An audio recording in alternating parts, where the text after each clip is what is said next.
Ladies and gentlemen, day 99 of the Russian invasion and the ninth year of the Russian war against Ukraine. My name is Andriy Shevchenko, and on behalf of the Mediacentru Ukraine team, I would like to welcome all the journalists that are telling the entire world about our struggle for freedom. Our next guest is an MP, Yehor Cherniev. He's the head of the parliament delegation of the Verkhovna Rada of Ukraine to the NATO Parliamentary Assembly. Yehor, the spring session of the NATO Parliamentary Assembly has just finished. What are some of the important results and conclusions for Ukraine? First of all, I would like to point out that this assembly had to take place in Kyiv, but because of the war, that was not possible. Lithuania, our friendly country, assumed this responsibility, but Ukraine was the centerpiece of the NATO Parliamentary Assembly. Support for Ukraine, sanctions against the Russian Federation, political, economic, military. The final declaration that is adopted after each and every session of the NATO Parliamentary Assembly was dedicated to Ukraine. The focus was on our further pathway towards NATO. It also incorporated the issues of sanctions against the Russian Federation. There were multiple calls upon NATO member states to be more stringent in their policies and to step up their support for Ukraine. If there are any questions from the audience, please articulate them. But what have you heard new about weapons for Ukraine? We had a number of bilateral meetings during this parliamentary assembly, in particular with Germany. And as you know, it's been taking Germany a long time, but hopefully once that horse has been harnessed, it will start riding quite fast. They are ready to provide us with howitzers. The decision has been made to provide Ukraine with some air defense systems. But the situation with tanks and MLRS is still challenging. We had to explain it in detail to our German counterparts why we are in need of MLRS and some other long-range systems. Because they say that we were able to stop the enemy with javelins on the outskirts of Kyiv. So why do we need something beyond javelin? So we had to substantiate it for them. We had to communicate that the tactics of the Russian Federation have changed. They are utilizing artillery systems in the first place right now. So we are in need of artillery systems and MLRS as well. Well, hopefully we communicated the message and the message hit home. We've had negotiations with other countries as well, and hopefully they will communicate it to the governments and parliaments of their countries that we are in need of heavy armament as soon as possible. Any questions from the audience? I would like to continue the topic of weapons. After the first Ramstein format meeting, we claimed that there was an inflection point in the attitude of the NATO member states towards this war. And as Minister of Defense, Mr. Reznikov said that it's not really about helping Ukraine repel attacks. It's more about helping Ukraine win this war. Do you feel this pivot in the attitudes? I can see a lot of unity around Ukraine. A lot of countries claim that Ukraine is capable of winning. Some countries state that Ukraine has to win this war, while other countries are more cautious. But almost everyone is talking about Ukraine's victory right now. After the first and the second Ramstein meetings, a watershed moment occurred, and it's just a matter of time when we receive all required weapons.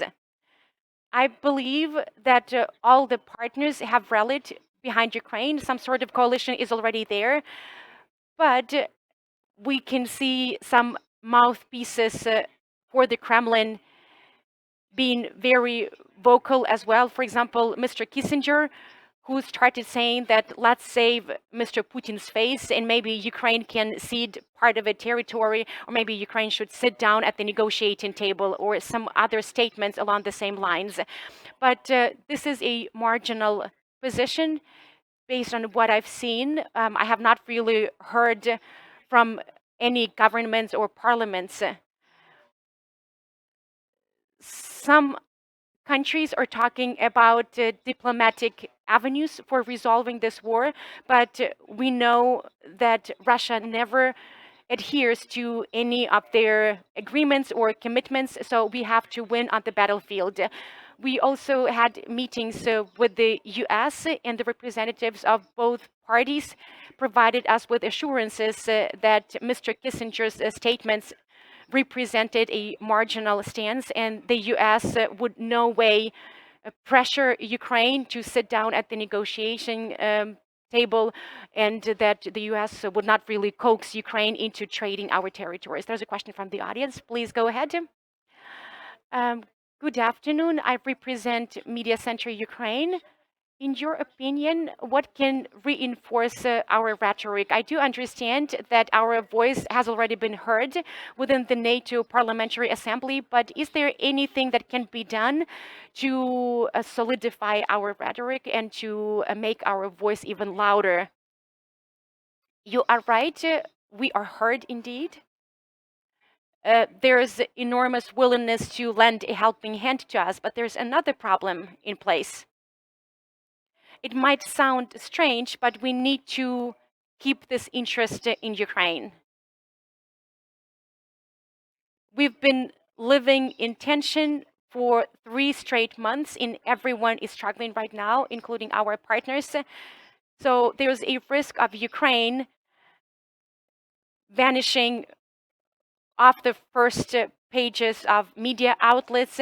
So we need to continue reminding them what is happening in Ukraine, what is happening on the front line, that we have an active phase of the war, that we are losing dozens and dozens of our people, both soldiers and civilians, that the Russian Federation is trying to capture scores of our cities and communities. So the best thing that we can do is keep reminding everyone that we are fighting here not only for Ukraine, but for the entire democratic world. If Putin had succeeded in occupying Ukraine within 3 days, that would have been a signal for China that this is something they can do to Taiwan, for example. And the same holds true of other authoritarian countries that would have launched some processes to divide the world or reallocate territories within the world. I can see that this understanding is present among the NATO member states, but we need to keep the level of interest. My last question is as follows. How has the NATO changed since February the 24th? I can see some drastic changes. In 2014, they woke up from this lethargic sleep. Back then, the NATO member states did not really have a good understanding of the situation. A lot of NATO member states reduced their defense budgets, and NATO was more of a bureaucratic entity, not a defense one. In 2014, they were shaken up just a little bit, and now I can see that they have completely transformed their strategy and concept. Before the war, they viewed Russia as a potential partner, but now we can see this is the #1 threat, this is the #1 enemy for them, and they continue making decisions on reinforcing their defense capacities at sea, in the air, on the ground. They are also ramping up their cyber capacities. There's talk about the need for solidifying their nuclear programs. So the NATO has woken up. They are strengthening their capacities and capabilities, and I really hope that they will be very stringent and adamant in their response as a result of this war against Ukraine. We had Yehor Cherniev with us, head of the permanent delegation of the Verkhovna Rada of Ukraine to the NATO Parliamentary Assembly. We will have our next briefing at 1